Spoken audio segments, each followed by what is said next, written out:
হাত ধরে, এভাবে হাত ধরে বলে বাবা লোক দেখি, এভাবে কেন হাত ধরবে? সে তো বলতে পারে বাবা তোমার হাতটা দেখি, দেখে এরকম করে দেখতে পারে, সে হাত কেন আসবে? হাত ধরে এরকম কেন করবে? এরকম ফালতু টিচার আমরা চাই না। এরা যখন জাগ্রত হয়েছে তাদেরকে থেমে থাকতে কিছু নাই। আমরা ভুক্তভোগীরা তো আছি। আমাদের যত মেয়েরা আছে তাদেরকে এক কথায় 12 ভাতার বলা হয়েছে।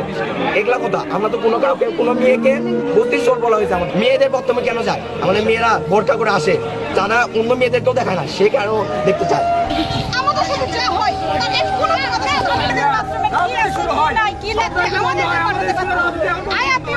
আছে, অ্যাটেন্ডেন্ট আছে, আমার কথা শোনো, আয়া আছে, অ্যাটেন্ডেন্ট আছে, তাকে ছেড়ে দিতে পারতো। নিজে কেন যাবে? ছেলে মানুষ মেয়েদের বাথরুমে ঢুকবে কেন? সে ডাইরেক্ট উপরে গেছে, যাওয়ার পরে সে কর্নারে যে ওয়াশরুমে সামনে যে আগে দাঁড়াইছে, সেখানে আমার বোন ছিল। আমার বোন যে পর্দা করে, সে কোনো মেয়েকে মুখ দেখায় না। স্কুলে যে কয়টা মেয়েকে জিজ্ঞাসা করবে না, ওরা হয়তো আমার বোন ভালো করে চেনে না। ও শুধু মানে একবার পর্দা করে আসি, ওর মুখ ওর ক্লাসমেটেরাও দেখতে পারেনি অনেকে। সেখানে আমার বোন স্কার্ট ঠিক করতেছে, হেড স্যার কোন তার বিবেক নাই, তার বিবেক কি নাই, সে কোন বিবেকে ওয়াশরুমের মধ্যে ঢোকে? সে ওয়াশরুম যদি চেক করতেও ঢোকে, চেক করতে ঢুকছে ভালো কথা, কোনো রুলসের মধ্যে নাই যে হেড টিচার ওয়াশরুম চেক করবে। অবশ্যই কর্মচারী আছে, তারা আমরা স্কুলে আসার আগে অবশ্যই ওয়াশরুম চেক করে। সে আমাদের কোন যুক্তি দেখালো যে সে মেয়েদের ওয়াশরুমে ঢুকছে? এই কারণে, এই ভালো কারণে, ভালো উদ্দেশ্যে, তাও ঢুকতো, সমস্যা নেই। মেয়েরা ওয়াশরুমে ছিল, তাও কেন ঢুকলো?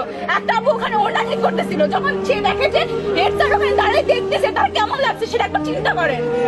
একটা মেয়ের কেমন লাগতে পারে যদি তার মেয়ে ওয়াশরুমে থাকা অবস্থায় যদি কোনো ছেলে যাইতো? সেই কথাটা সে চাই যদি তার বাসায় বলে। আমার বোন যখন আমাকে বলছে আমাদের আর কিচ্ছু চাই না, আমরা ওরকম টিচারের এই স্কুলে থাকার কোনো যোগ্যতা নাই। বয়কট করছে মানুষ, কেউ করবো, ক্যান্টিন কেউ করবো, সবই একদম ফিনিশ করে দেবো। একটা বা এক দাবি তাকে পদত্যাগ করতেই হবে। বন্ধ, তোমরা যাও, তদন্ত কমিটি চলে যাওয়ার পরে তোমরা রোম করবা, খাওয়া দাওয়া করবা, সেটা করবো। আমি এটা বলেছি। সম্পূর্ণ মিথ্যা কথা স্যার। আমরা যে বলে সব তোমরা বাসায়